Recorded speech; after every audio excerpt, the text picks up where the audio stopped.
안녕하세요. 달빛 법당입니다.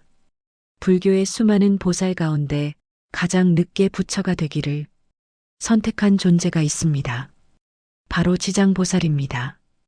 이 이야기는 후대에 만들어진 신앙적 상상이 아니라 실제 불교 경전에 기록된 서원에서 비롯됩니다. 지장보살은 이미 보살의 지위에 오른 존재이지만 스스로 성불을 유예하고 가장 고통이 깊은 세계로 들어가겠다고 선언합니다. 이 선언은 불교 경전 가운데서도 가장 강력하고 비장한 서원으로 남아 있습니다. 지장보살이 세운 서원의 핵심은 단 한 줄로 요약됩니다. 지옥이 비워지지 않으면 나는 성불하지 않겠다. 중생이 다 제도되기 전에는 보리를 이루지 않겠다. 이것은 단순한 맹세가 아닙니다. 이것은 자기 자신의 완성보다 타인의 구원을 먼저 놓는 가장 극단적인 자비의 형태입니다. 불교에서 부처가 된다는 것은 모든 번뇌에서 벗어나 완전한 깨달음에 이르는 것을 의미합니다. 그런데 지장보살은 그 완성을 뒤로 미루고 가장 어두운 곳, 가장 고통스러운 곳, 아무도 가고 싶어 하지 않는 지옥으로 향합니다. 왜일까요? 그곳에 아직 구제받지 못한 중생들이 있기 때문입니다. 지장보살의 사상은 지장경을 중심으로 전개됩니다. 지장경은 한 권의 단일 경전이라기보다 여러 품으로 이루어진 설법 모음에 가깝습니다. 이 경전에서 설법의 주체는 석가모니 부처이며 설법의 장소는 도리천으로 묘사됩니다. 도리천은 불교 우주관에서 하늘 세계 가운데 하나로 석가모니 부처님이 어머니 마야 부인을 위해 법을 설한 곳으로 전해집니다. 이 장소 선택 자체가 의미심장합니다. 부처님이 어머니를 위해 법을 설하는 자리에서 지장보살의 이야기를 꺼낸다는 것은 지장경의 핵심 주제가 효와 부모에 대한 은혜와 깊이 연결되어 있음을 암시합니다. 지장경의 시작에서 부처님은 지장보살의 전생과 서원을 상세히 밝힙니다. 그 가운데 가장 중요한 이야기 중 하나는 지장보살이 과거생에서 한 여인의 몸으로 수행하던 시절의 일화입니다. 이 여인은 자신의 어머니가 악업으로 인해 고통스러운 세계에 떨어졌음을 알고 깊은 참회와 발언을 올립니다. 그녀는 사찰을 찾아가 부처님 앞에 엎드려 통곡하며 기도합니다. 제 어머니를 구해 주십시오. 어머니가 지은 업이 무겁다면 그 업을 제가 대신 짊어지겠습니다. 그 간절한 마음이 인연이 되어 어머니는 고통에서 벗어나게 되고 이 경험을 통해 여인은 모든 중생을 구제하겠다는 원을 세우게 됩니다. 이것이 바로 지장보살 서원의 시작으로 기록되어 있습니다. 이 대목은 매우 중요합니다. 지장보살의 서원은 추상적인 이상에서 비롯된 것이 아니라 부모를 잃은 고통과 죄업에 대한 통절한 자각에서 시작되었기 때문입니다. 그래서 지장경은 처음부터 끝까지 효와 참회를 반복해서 강조합니다. 부모에게 지은 업은 가장 무겁다고 말하면서도 그 업을 풀 수 있는 길 또한 분명히 제시합니다. 그것이 바로 참회와 발언 그리고 올바른 삶의 전환입니다. 지장경에는 또 다른 전생 이야기도 등장합니다. 어느 과거생에서 지장보살은 한바라문의 딸로 태어납니다.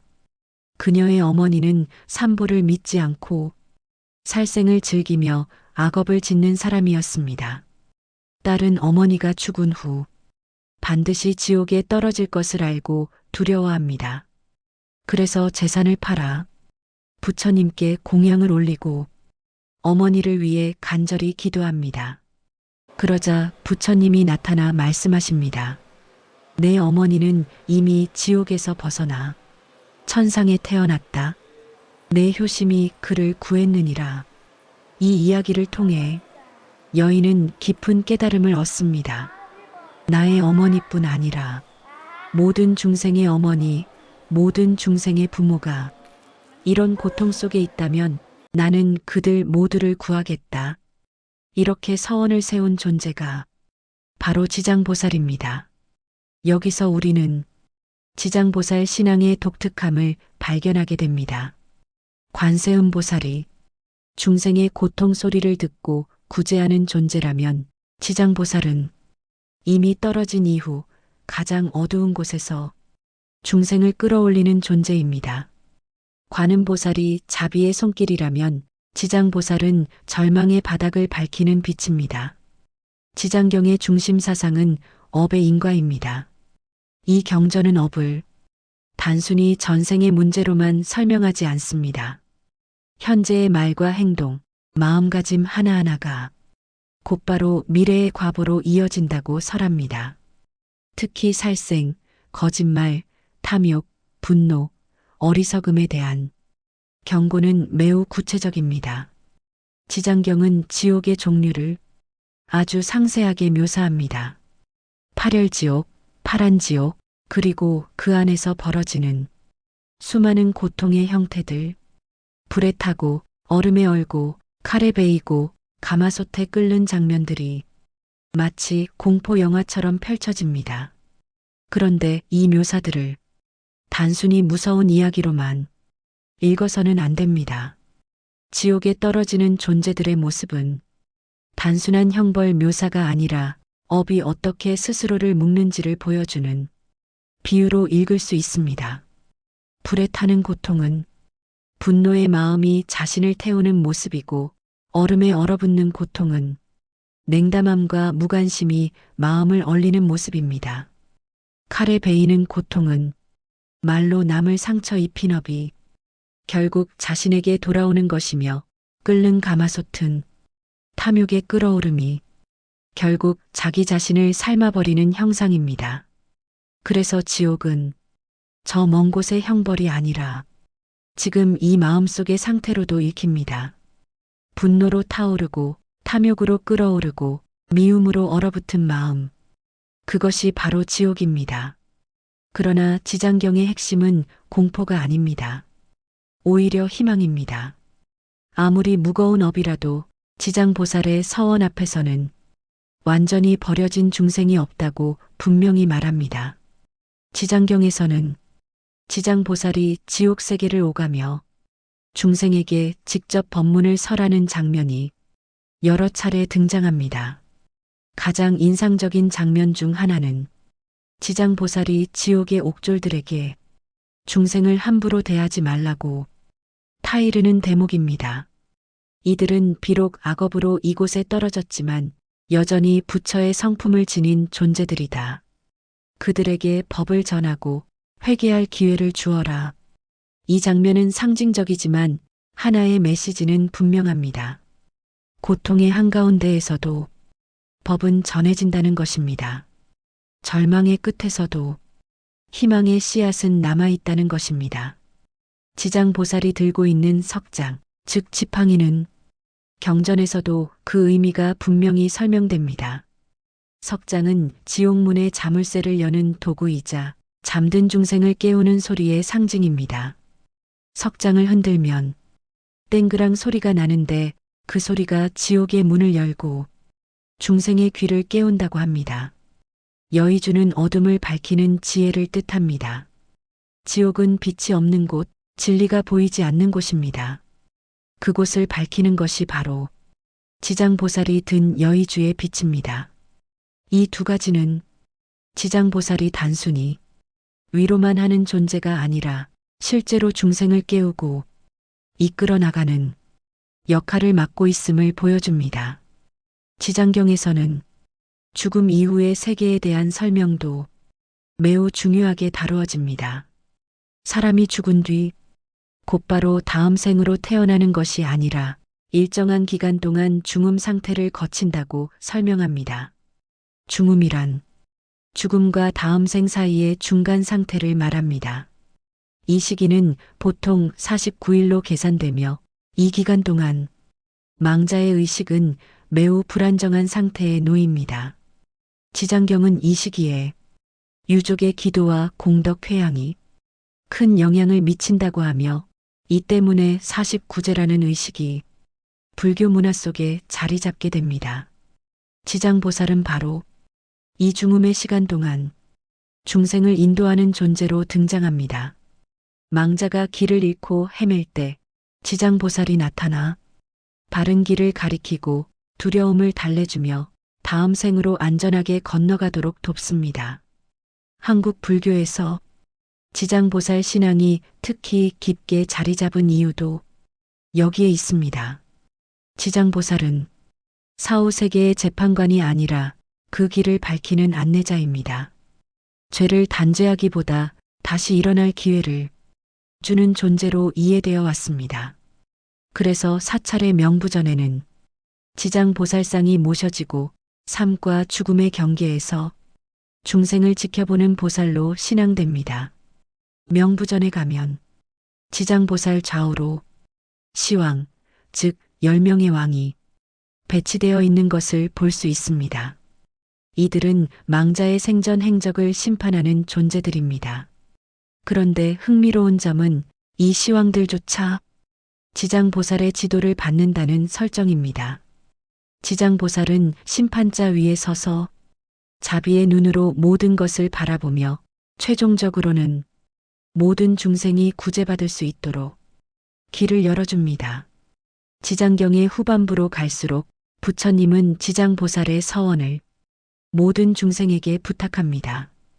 이것은 지장보살 혼자만의 일이 아니라 살아있는 우리 모두가 함께 짊어져야 할 책임이라는 뜻입니다.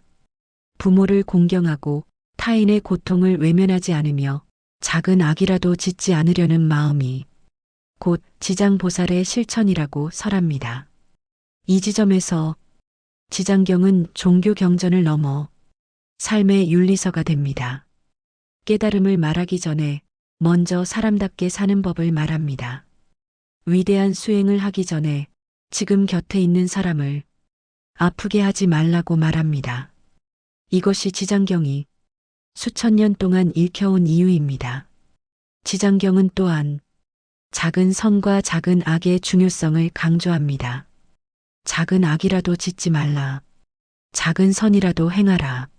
사람들은 흔히 큰 공덕을 쌓아야 복을 받는다고 생각합니다. 하지만 지장경은 작은 행동 하나하나가 모두 업의 씨앗이 된다고 말합니다. 길에서 쓰레기를 줍는 것, 누군가에게 미소 짓는 것, 화가 났을 때 한번 참는 것, 이 모든 것이 선업입니다. 반대로 사소한 거짓말, 가벼운 욕설, 남을 비웃는 마음, 이 모든 것이 악업입니다. 지장경은 말합니다. 큰 강도 작은 물줄기가 모여 이루어지고 큰 산도 작은 흙덩이가 쌓여 만들어진다. 우리의 인생도 마찬가지입니다. 오늘 하루의 작은 선택들이 내일의 운명을 만듭니다. 지금 이 순간의 마음가짐이 다음 생의 출발점이 됩니다. 그래서 지장경은 지금 여기를 강조합니다. 먼 미래의 깨달음을 꿈꾸기 전에 오늘 하루를 바르게 살라고 말합니다. 지장보살의 서원에는 또 다른 중요한 측면이 있습니다. 그것은 바로 모든 중생에 대한 평등한 자비입니다. 지장보살은 선한 사람만 구하지 않습니다.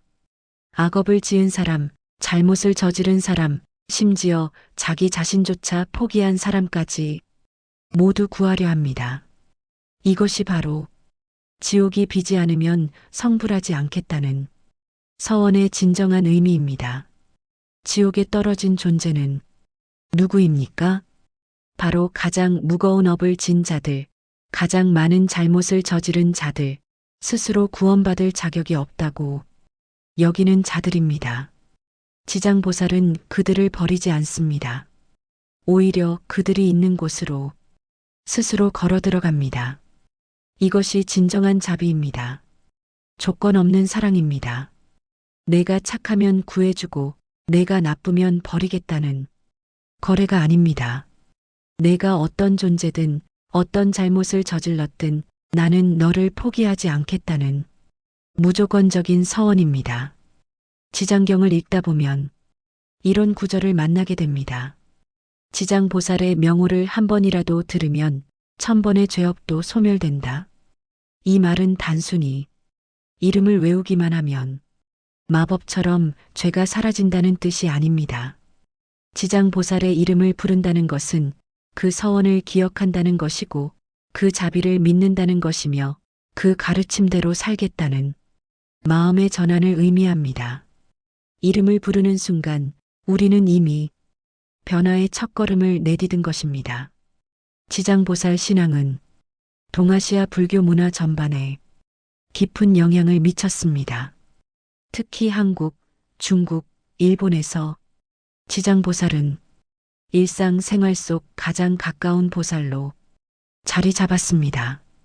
한국에서는 아이를 낳고 키우는 일, 조상을 모시는 일, 돌아가신 분을 위한 기도 등 삶과 죽음의 모든 순간에 지장보살이 함께합니다.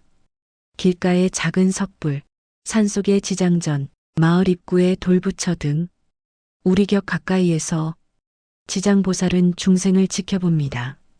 일본에서는 지조보살이라 불리며 어린이의 수호신으로 신앙됩니다.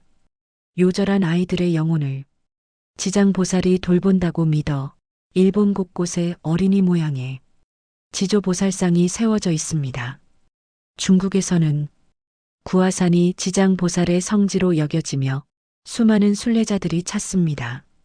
이처럼 지장보살 신앙은 단순한 종교적 믿음을 넘어 사람들의 삶과 문화 속에 깊이 뿌리내렸습니다.